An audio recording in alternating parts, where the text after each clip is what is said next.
Elaine Morris, a 67-year-old retired middle school teacher from Seattle, had always believed in the power of education and love. Widowed young, she had raised her only son, Daniel, with unwavering devotion. Every scraped knee, every parent-teacher conference, every late-night fever, Elaine was there. And even after Daniel married Felicia and started a family of his own, Elaine remained their steadfast support system. Share with us how well you grasped the story, and don't forget to subscribe to the channel for more stories like this. When her grandson Alex was born, Elaine saw a second chance to pour her heart into someone. She promised herself that Alex would never lack the tools to succeed. So, every month, she set aside $40 from her $500-600 pension, handing it over to Daniel and Felicia with the trust that it would go toward Alex's private school tuition, extracurriculars, and a better life. "It's for Alex's future," she would say with a proud smile, her hands slightly trembling as she handed over the envelope. Felicia always accepted the money with a smile too sweet to be genuine. "Elaine, you really should spoil yourself sometimes. You've done enough," she'd coo, taking the envelope and kissing her mother-in-law's cheek. But there was something about her tone, light, sugary, but hollow, that made Elaine's chest tighten. Still, she brushed it off. She told herself she was overthinking it. Young people had their way of doing things. She didn't want to interfere. Elaine never complained. Not when Felicia never called to check on her health. Not when Daniel stopped helping around the house. Not even when she found herself alone most weekends, watching the clock tick as she waited for Alex to come home from school so she could see a familiar smile. She bore the loneliness in silence. After all, this was family. That illusion shattered on a bright Saturday morning at the mall. Elaine had gone out to buy Alex a new pair of shoes when she heard a familiar voice, Felicia's mother, Victoria, lawing with her friend near the food court. Dressed in a flashy blouse and dripping in gold, Victoria was all too happy to talk loud enough for the world to hear. "My daughter hit the jackpot," she boasted. Her mother-in-law forks over $4,000 a month, thinking it's for school fees. "Ha! Daniel just bought Felicia that LV bag I've been eyeing. And last week, spa day. Paid in full by Grandma Elaine." Elaine froze, mid-step. The shopping bag nearly slipped from her hands. "She thinks she's helping with tuition," Victoria snorted. "Please. That money goes straight to beauty treatments and brunches." The world blurred. Elaine stood motionless, the sound of shoppers fading into a dull buzz. Her chest tightened, her vision dimmed. Each word replayed in her head like a cruel chorus. Had she really been nothing more than a walking wallet? Had all her sacrifices, her love, been reduced to a joke shared over lattes? She turned and walked away before they could see her. Her steps were heavy, her heart heavier. Back home, Elaine stared out the kitchen window as the sun dipped low. Shadows stretched long across the lawn, mirroring the one that had fallen over her heart. The warmth she had poured into her family now felt like a wound. That night, as she sat alone with a cup of untouched tea, she whispered to herself for the first time, "I think they've been lying to me." And just like that, something inside her began to shift. Elaine Morris had always believed that love, especially a mother's love, was meant to be unconditional. She had spent decades living by that principle, quietly sacrificing, silently giving. But the events of that spring afternoon shattered something fundamental in her. The careless words she'd overheard at the mall still echoed in her mind. Felicia flaunting her new designer bag, and her own daughter-in-law's mother laughing cruelly about how easily Elaine was fooled. That night, Elaine sat alone in her room, her hands trembling as she clutched a photo of Alex, the very boy she thought she was helping. And yet, the deepest blow hadn't come from the betrayal of her finances. It came from what happened just a few days later. Elaine had told Felicia she had a doctor's appointment and wouldn't be able to pick Alex up from school. Felicia nodded absently, scrolling through her phone, assuring her it was no problem. But a small, aching worry tugged at Elaine's chest. Something told her not to trust those words. And so, at 3:00 p.m., she stood quietly in the shadow of a tree across from the school gates. Children came streaming out of the building, their laughter bright in the afternoon sun. One by one, parents scooped them up, holding their hands, ruffling their hair.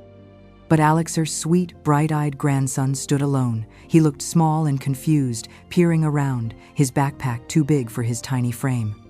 Minutes passed. No Felicia, no car. Just a little boy growing increasingly anxious as the playground emptied. Elaine's heart clenched. She waited 5 minutes, then 10, desperate to believe Felicia would appear. But when Alex began to shuffle down the sidewalk by himself, looking both determined and utterly alone, she couldn't hold back anymore. She rushed toward him. "Grandma!" Alex exclaimed, both surprised and relieved. "Where's your mom, sweetheart?" Elaine asked gently, kneeling beside him. "She said she had to go get pretty," Alex replied innocently.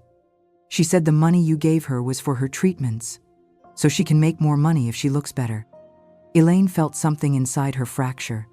Her money, meant for school books, lessons, a future, used for beauty treatments and empty vanity, and worse, her grandson had been left to fend for himself.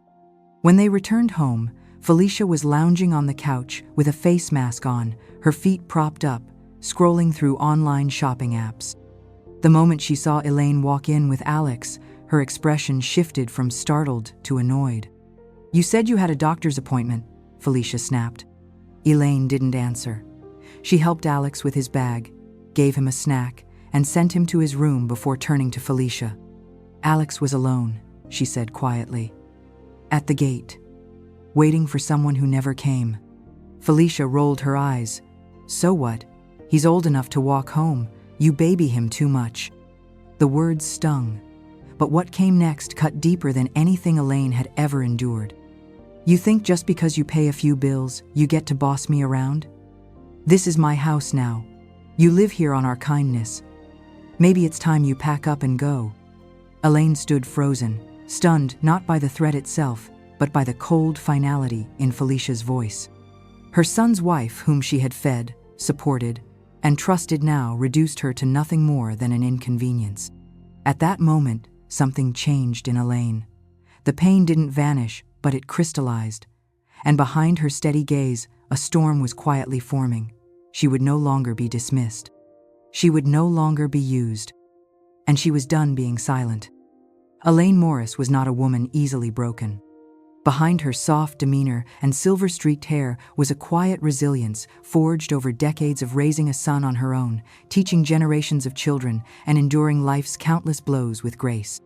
But what she had witnessed, the betrayal, not just of her trust, but of her role as a grandmother, was a wound too deep to ignore. After that devastating encounter with Shirley at the mall, and the even more painful moment when she found little Alex standing alone at the school gate, Elaine knew she could no longer afford to look the other way.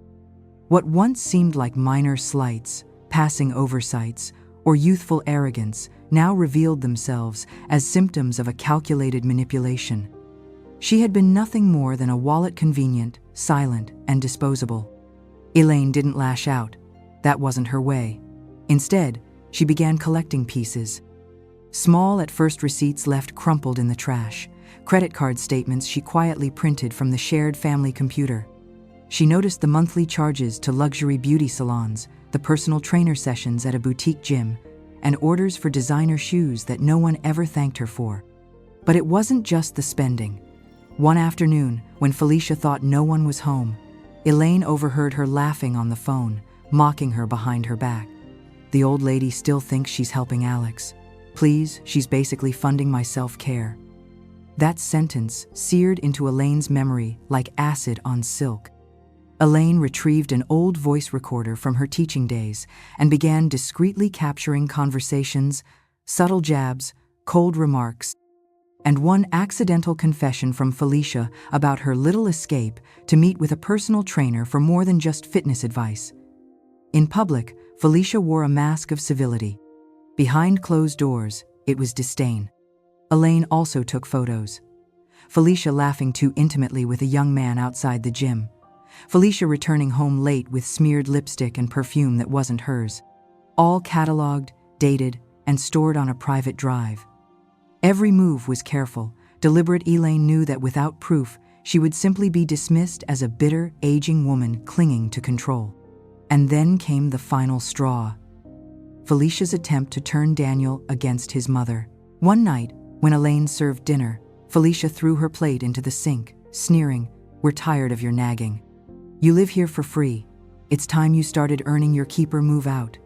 The words were sharp, delivered with the coldness of someone confident in her power. But Elaine didn't flinch. She only smiled, silently pressing the record button inside her pocket. That evening, she reached out to someone she hadn't spoken to in years, Lucas Grant, a former colleague and now an attorney specializing in elder abuse cases. When she finished telling her story, Lucas was quiet for a long time. Then he said, "Mrs. Morris, I've handled dozens of cases, but yours is personal." Together, they drafted a plan. Elaine would secure her finances, transfer her pension into a trust, and prepare the legal foundation to reclaim control not just over her money, but over her home, her dignity, and above all, the safety of her grandson. She wasn't just an old woman betrayed by her family. She was a mother, a grandmother, and no one would hurt her child's child under her roof. This war would not be loud, but it would be won. The sun filtered gently through the windows, casting a warm glow over the living room that had been decorated with balloons and streamers. On the surface, everything looked cheerful: family gathering for little Alex's 7th birthday, a table filled with gifts and cakes, laughter echoing off the walls. But Elaine Morris sat at the corner of the room, her expression unreadable, a quiet storm simmering behind her composed smile. She had waited for this day, not for the celebration, but for the truth to rise undeniable, irreversible. Felicia floated through the room like a hostess from a glossy magazine, spread flawless, composed, pretending everything was perfect. She doted on guests with a sugary sweetness that Elaine now recognized as pure performance. Even Daniel seemed on edge, his gaze flickering between his wife and his mother, perhaps sensing the tectonic shift beneath the calm. Then, as the cake was cut and the guests clapped for Alex's wishes, Elaine stood up and gently tapped her glass. "Everyone," she said, her voice soft but commanding, "before we open the presents, I'd like to share a little something of my own. A gift not for Alex, but for the truth." She walked to the center of the room, pulling a small box from under the table. With deliberate care, she removed a set of documents and photographs. Her tone remained calm, but her words cut through the air like glass. "These are bank transfers, monthly payments of $40 I gave to Daniel and Felicia, supposedly for Alex's education. And these," she paused, laying out glossy photos, "are spa receipts, designer bags, and luxury goods purchased with that very money. Not for Alex, not for his future, for vanity." The room fell silent. Elaine continued, placing another stack of photos down. "Here's Felicia," she said evenly, "with her personal trainer, at a gym, at a hotel, at an apartment building. None of these visits involved parenting or honesty." Gasps rippled across the room, Felicia's face drained of color. Her hands trembled as she stepped forward, eyes wide with disbelief. You're making this up. This is insane." Elaine didn't flinch. She reached into her purse and pulled out a small recorder and pressed play. The room was filled with Felicia's voice, unmistakable and unfiltered. "Don't worry, baby. That old hag doesn't suspect a thing. She's too busy playing Grandma of the Year to notice I'm spending her money on what actually matters. Oog, imagine wasting it on school fees." Gasps turned to stunned silence. Felicia's hands shot to her mouth, eyes darting toward Daniel, who had not moved a muscle. He stared at the documents, the photos, the recorder. Slowly, he turned toward his wife. "Is it true?" Felicia opened her mouth, but no words came out, just a choked breath. Elaine watched her son carefully, no malice in her eyes, only sorrow. "I gave you every benefit of the doubt," Elaine said gently. "But when I saw Alex left alone at school, when I heard you say I was just a wallet in your way, I knew I had to stop pretending." Daniel looked at his mother, then at Felicia, and something shifted in his posture. He stood up straighter, like a man awakening from a long sleep. "I want a divorce," he said, his voice clear, final. Felicia let out a strangled cry. "You're leaving me? Because of her?" "No," Daniel said, turning back to Elaine. Because of me. For too long I let this happen, and I let it happen to my son. I'm done being blind." As guests murmured and shifted uncomfortably, Elaine bent down, picked up the last piece of evidence, Alex's school report, noting repeated late pickups, and held it close to her chest. "This isn't just about money," she said quietly. "It's about trust, and a little boy who deserves better." And in that moment, amidst torn wrapping paper and broken illusions, Elaine reclaimed the narrative of her life. Felicia did not crumble in silence after being exposed. Noche burned with fury. Her pride, once veiled in luxury and manipulation, had been torn apart in public. And instead of retreating in shame, she sharpened her claws and prepared to strike back. But this time, her weapon wasn't deceit or performance. It was Alex. "If you want to see your grandson again," she hissed at Elaine one evening when the house was empty, "you'll reconsider what you've done. And maybe offer something fair in return. After all, raising a child is expensive." Elaine stared at her, unmoving. The implication hung in the air like poison. Felicia wasn't just trying to reclaim power, she was extorting her, using the one person she knew Elaine loved more than anything in the world. Daniel, overwhelmed with paperwork and sorrow, hadn't yet processed the full extent of Felicia's desperation. But Elaine had, and her fury was ice cold. Days passed. Felicia began cutting off contact. She refused to let Alex answer Elaine's calls. She made excuses for missed visits. And one night, after Daniel left for a late shift and Elaine dropped by with a new set of books for Alex, Felicia stood at the doorway, arms crossed. "He's not available," she said flatly. "Unless, of course, you're ready to negotiate." Elaine didn't reply. She simply turned and walked away, but her heart broke with every step. It was 2 weeks later, on a rainy Friday afternoon, that the line was finally crossed. Elaine had just returned from the grocery store when she received a call from Alex's school. The voice on the other end was tight with concern. "Mrs. Morris, Alex is still here. No one has come to pick him up, and we've been trying to reach both his parents." Elaine's hands trembled. Without a word, she dropped her keys, grabbed her coat, and drove through sheets of rain to the school.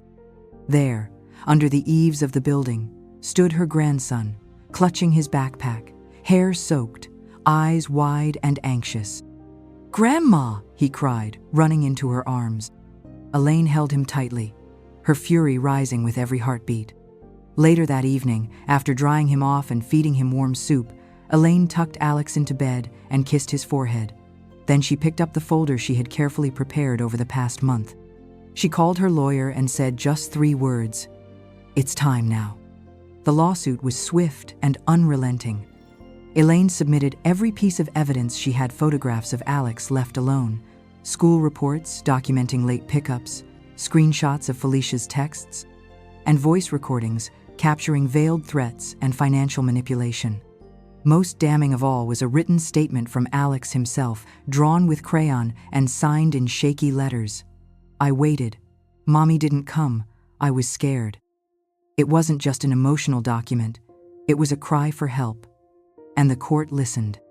Felicia tried to spin the narrative, claimed she was overwhelmed, claimed Elaine had always exaggerated. But it was too late. Her web of control was unraveling thread by thread.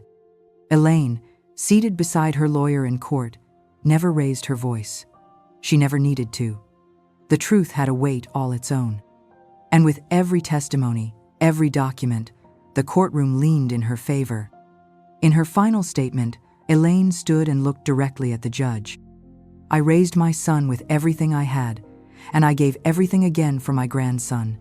But love isn't just giving, it's protecting, and I will not let my grandson suffer because someone mistakes silence for weakness." The judge ruled in Elaine's favor. Emergency custody was granted to Daniel, with Elaine as co-guardian. Felicia was ordered to attend mandatory counseling, stripped of unsupervised visitation, and faced a full review of her parental fitness. When Elaine walked out of the courtroom, Alex's small hand clutched tightly in hers. The sky had cleared. And for the first time in months, she breathed without fear. The courtroom was silent as the gavel came down, but in Elaine's heart, it thundered like a liberation drum. After months of pain, deception, and quiet endurance, the verdict had finally granted her the one thing she never stopped fighting for: protection for her grandson and dignity for herself. Elaine Morris was officially recognized as the co-guardian of Alex. Felicia, whose neglect and manipulation had been thoroughly exposed, was stripped of custodial rights. The judge's words were firm, unequivocal. This court finds that the respondent failed to uphold her parental responsibilities and placed the minor child at risk, supervised visitation only, pending full psychological evaluation. Daniel, once silent and torn, stood beside his mother. The man who had once hesitated out of weakness was now standing out of conviction. With Elaine's legal counsel, he secured full ownership of the family home, protected from any future claims by Felicia. Their finances, once bled dry in secrecy, were now guarded with transparency and care. As they left the courthouse that morning, Alex's small hand gripped Elaine's tightly. He looked up and whispered, "Grandma, can we get pancakes?" Elaine smiled, tears welling in her eyes, not of sorrow, but of something far more powerful: relief. "Yes, sweetheart," she said, "with extra syrup." Word of the trial spread quietly through their Seattle neighborhood. Some were surprised. Others, who had seen the cracks in Felicia's polished facade, simply nodded in understanding. But no one doubted the truth of it anymore. Elaine was no longer the old woman in the background. She had become something far greater: a protector, a survivor, a voice for those who were often silenced by obligation and fear. Her story, once whispered within the walls of her home, now resonated beyond them. At the community center, where she had once taught evening classes for struggling students, Elaine was invited to speak about family financial abuse and elder empowerment. She accepted, not to seek sympathy, but to stand for others like her, whose kindness had been mistaken for naivety. "People often assume we're fragile just because we're older," she told the small crowd during her first talk. "But the truth is, we've lived, we've endured, and when pushed, we don't break, we rise." The applause that followed wasn't thunderous, but it was warm, real, and filled with admiration. Elaine later worked with a local nonprofit to develop a program offering legal guidance to elderly individuals experiencing coercion from within their own families. She used her story not to shame her past, but to illuminate the path forward for others. She titled her series, "Kindness with Boundaries." As for Felicia, her world shrank. Without access to the house, the money, or the child she had once used as a bargaining chip, her influence crumbled. She moved out of state quietly, her name only whispered in hindsight. Daniel, though broken in many ways, began rebuilding his life.